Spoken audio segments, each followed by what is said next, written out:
Throughout this period of upheaval, Canadians have taken three important lessons. The first is that we must focus on what we can control. In a rapidly changing world, that means building our strength here at home. Building an economy that's no longer reliant on a single trade partner, but resilient to global shocks. And to that end, we're fast-tracking major infrastructure projects. We're eliminating barriers to interprovincial trade, and we're building millions of homes across the country. Well, Premier Ford and I are both interested in results for, in my case, for workers and families across Canada, of course, in his case, for the province of Ontario. And we're looking to work to those ends as constructively as possible. Right now, with the Americans, we're engaged in deep negotiations, intensive negotiations on several sectors of the Canadian economy: energy, aluminum, and the steel sector. The steel sector is across Canada, but the bulk of the steel sector is right here in Ontario.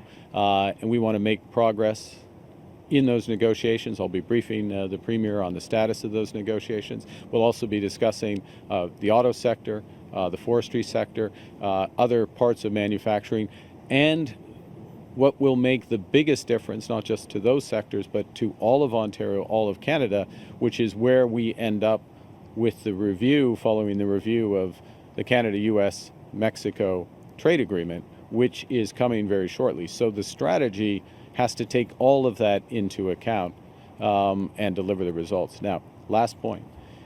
We start from a position where we have a better deal than any other country in the world with the United States. 85% of our trade is free, with the exception of Mexico, which has significant free trade with the United States. The deals the Americans have signed with everyone else has tariffs on the core of the trade, and then higher tariffs on the strategic sectors. So we're starting from this stronger position, but we're also very acutely aware and very focused on the fact that we can make it better. And so we will do everything we can to make it better. There's times to hit back and there's times to talk, and right now is the time to talk. I spoke with the global head of Stellantis 2 days ago. In advance of the announcement, I expressed disappointment on their decision to shift where the Jeep production was. I reminded the global CEO of those undertakings and that partnership that's been there.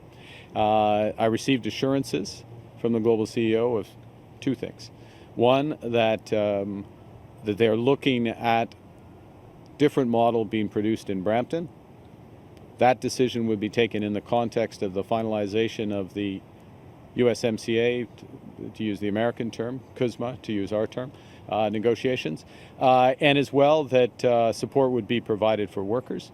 We're working with them, we're working with Unifor, working with the province to ensure that those workers for Brampton have more than just the opportunity, and they do have the opportunity to move to the additional shift that is being put on at Stellantis' other facility.